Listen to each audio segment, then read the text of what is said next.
जब सुने के होई भोजपुरी गाना, बस बजे के चाही गाना।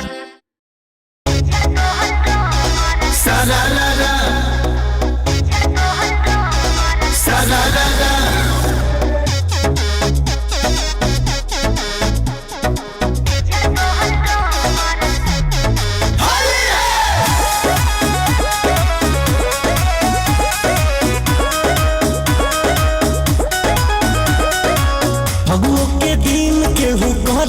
अच्छा अपना जीजा जी संग करा तारू जैसे हम ठीक करतन बुझनी।